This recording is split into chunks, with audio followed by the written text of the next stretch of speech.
I can only begin to hope and pray that this is the last time I film this. I am having quite the evening. I don't know how to count. My allergies are never going to go away.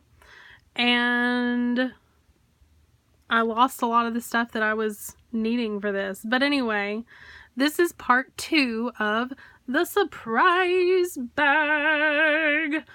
I am so glad that you are back here with me on this journey. So if you're not already and you'd like to, go ahead and subscribe to my channel, ring the notification bell, and you will be notified every time I whisper something new to the channel. My name is Fallon. I am the whisperer of this channel. And to begin, I'm going to show you my diagram and offer up an apology. An apology for what? Yarn whisperers, you might be asking. Well, I'll tell you, fellow whisperers, I am terrible at math. This is the diagram for how the squares get put together, and I'll go over that in just a minute. But the apology is that after I put all of my squares together, I had 4 left over. You did not need to make 72, you only needed to make 68. But do not unravel those squares. Do not do anything with them. Set them to the side, and either in part 3 or part 4, I'm not really sure which yet, we're going to go over what to do with those. So nothing will be wasted, and it won't mess up your pattern. I have kind of worked this out in my head, and I think everything will work out fine regardless of the extra 4. So I'm going to show you my surprise bag. Am I going to say it like that every time? Possibly. Are you going to hate it? Probably. Okay. So I inadvertently made a Rubik's Cube. You're welcome. And this is my bag. Now, I'm not going to talk about handles today because handles is a really big conversation that's going to be in either part 3 or part 4. I'm not entirely sure yet. What I'm going to talk to you today about is putting all of these together. I'm going to get in depth with that here in just a second. I chose the window pane method. I did single crochets by attaching these across one way, these across one way, and then attaching those 2 together across the same way. I made sure to go in the same direction with every row and do all of the ones that go this way first, then grouping all of that together, running a seam up this way and going the same direction with all of those. Now, you do not have to do it like this. Typically, honestly, I don't really care for the window pane effect, but if it's what you're wanting, or if you made a Rubik's Cube like me, the window pane effect is actually pretty effective. So, putting that aside, I am in the works of a second surprise bag. This one is going to be Harry Potter themed. I'm going to be using this mustard yellow. I don't think it's coming out too true to color on camera, but I'll get you a good close-up regardless. Maybe in the shadows, right up in there, that's kind of the right color. Think of Gryffindor colors, and those are the colors that I'm shooting for. Now, I'm going to go over multiple ways to put this together, but first let's talk about this.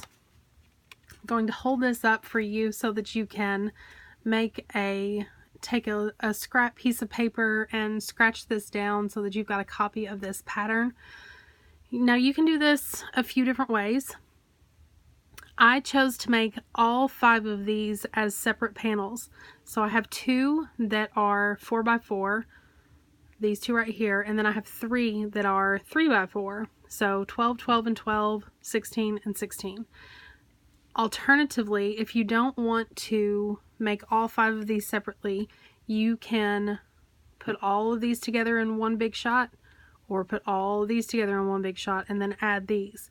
When they are combined, I'm going to set that to the side right there, and oh no, that's not what I meant to do at all. Okay. Let's see. I'm going to get real creative here. This is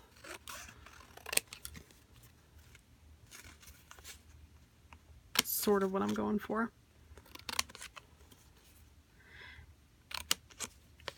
When you go to sewing them together, I know it looks like kind of a long, weird plus sign, and this probably isn't going to fit together perfectly because I didn't measure it first, but so that we don't have to tear that up, that way you guys can continue to look at it throughout the video.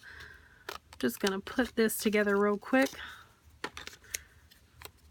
Bloop, bloop.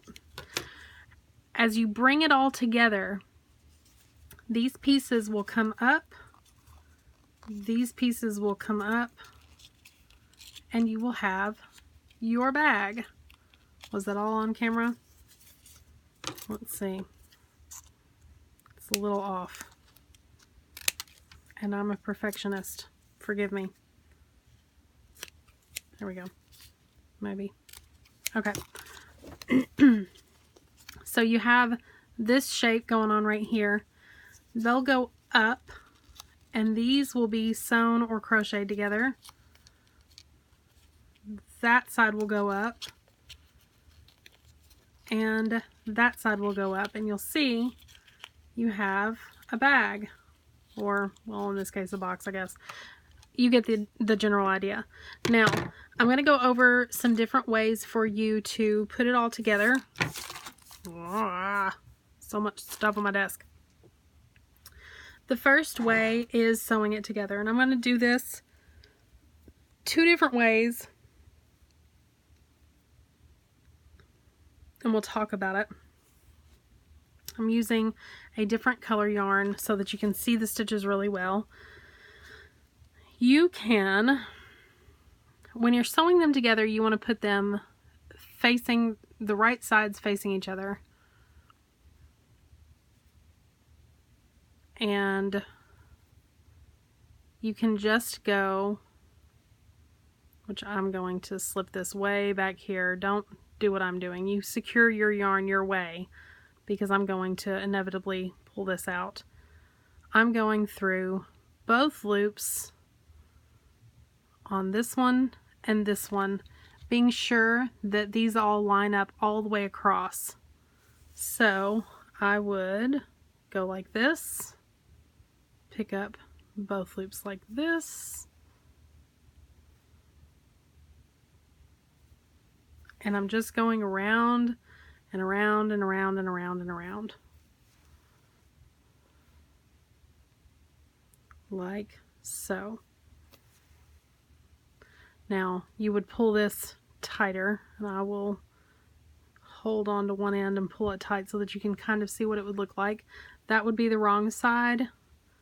This would be the right side. I did not like sewing them together. I did not like the way that that ultimately looked. So I took it all out and decided to crochet them together. Another way to sew them together would be to, going to work my yarn in through here.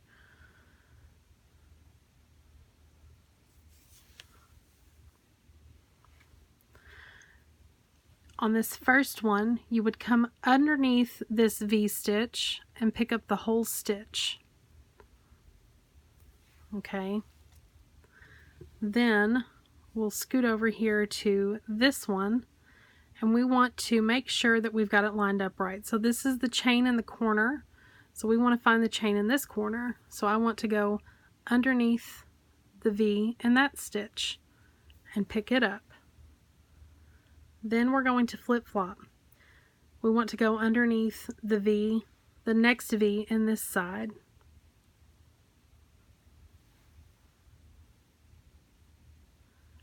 Then go over here and go underneath the next V in this side. And it'll look like this is the next V, but it's not.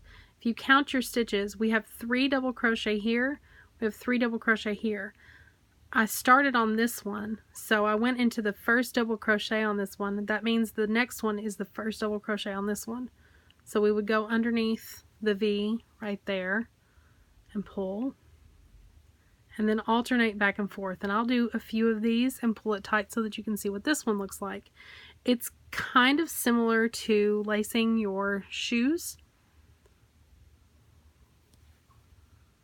You can see that crisscross pattern taking place. And then I'll hold this yarn tight and pull it tight. And I think I would have been satisfied with this, because even this different colored yarn, it hides it. It hides it really well. I'm just so not a fan of sewing. I really hate sewing. And since I made a Rubik's Cube on accident, it kind of worked out. I might end up having to recrochet these squares if they get too beat up. But that's all right. Okay, so now you've seen two different ways to sew them together. Let me show you a way to crochet them together. And I have a hook somewhere.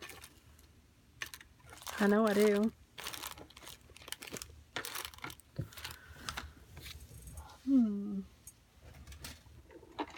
Let's see about this one. Yep, this is a 5mm hook. Is this the one that has the weird edge on it? I don't know. We will find out. Okay. Pulling from that yarn again. This Wish yarn has turned out to be rather helpful. Now, if you look back through my videos, the very first video I ever posted was Lee's Join Technique. And I named it after my husband because it was one of those problems that I stared at for so long that I just couldn't see the very simple solution right in front of me. If you would like to know Lee's Join Technique, you need to go back and watch that video. I was blown away, and it's probably something really simple, and I'm probably not the first person to do it, so I shouldn't have ever named it, but I couldn't help it. I was so excited to come across this solution for this problem. It just really made my day. So let's join. Now you want the wrong sides facing each other for this one. We want to stick our hook through. I've got that corner chain. I want to make sure that I get the other corner chain. The big thing is to make sure that your stitches line up. As long as your stitches line up, they're going to go together really easily. I'm going to pull my yarn through both of those, and then I'm going to do a slip stitch. Then I'm going to see this next stitch matches up with this next stitch. Go through, and if my hook will cooperate, slip stitch. Go through this one and this one, and slip stitch this one and this one, and slip stitch. Now the downside of this is that it puts a lot of color on one side and not on the other. If all of your squares are the same, it's not a big deal. It does put a little bit of an edge right there, but again, it's a very simple joining method. The one that I chose to use for my Rubik's Cube bag was a simple single crochet. This puts a ridge on top, and now I am very loosely joining all of these together so that I can pull it back out and do it all over again, so I can show you some different methods. You can tie this you can tie your yarn. You can tie your yarn in a knot around one of these stitches to get started. So I'm going to chain one and then go back down into that corner stitch, if it will let me, and I'm off camera, guys. I'm so sorry. Chain one, go back through those stitches, single crochet, go in underneath the next one, and you can work over top of your short tail, do another single crochet, and you do single crochets all the way along for this one. This is how I did mine. Now, what is happening? I think this is that messed up hook. That's why I'm having so much trouble. It's got like a sharp bit underneath the hook. Anyway, I'll try to do it one more time. Yeah, it shreds the yarn. It's not good. This is called the window pane effect because this stitch sits up on top of it. You can see that ridge that takes place. So there are many methods of sewing your squares together. This is the pattern to do so, and once you've got them all together to making your purse, and I'm going to go ahead and cut this one too so that we can see it even better, so that it looks more like a bag. Once you get it all together, you can take your yarn and crochet a border around the top if you want to. I did because I wanted my handle to stick out a little bit more. You do not have to do that at all. This is your bag. It's your surprise bag, so you do it however you want to do it. So these will come up, and these will come up, and it'll be something like that. See what I mean? Does that make sense? There's the bottom. Let me grab my bag and show it to you one more time.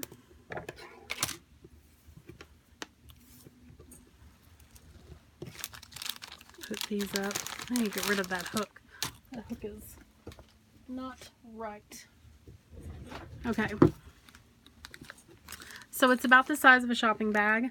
This is the bottom. These three, it folds up like a gift bag. There's the top, and I did 2 rows of double crochet all the way around the top, and then we'll talk about the handles more because there's so many different ways to do the handles, and I want to go over that with you in another video. Thank you so much for watching and for joining me on this journey of the July Crochet Along 2019. Give me a thumbs up and share the video. I hope it was helpful, and I cannot wait to see everybody's surprise bag. Please share with me your progress, or wait until you finished your project on my Facebook page. It's facebook.com/Fallon Has Yarn. That's Fallon. You know, if I had married Jimmy Fallon, my name would be Fallon Fallon. Food for thought. Anyway, thanks so much for watching, and I will see you again on the next episode of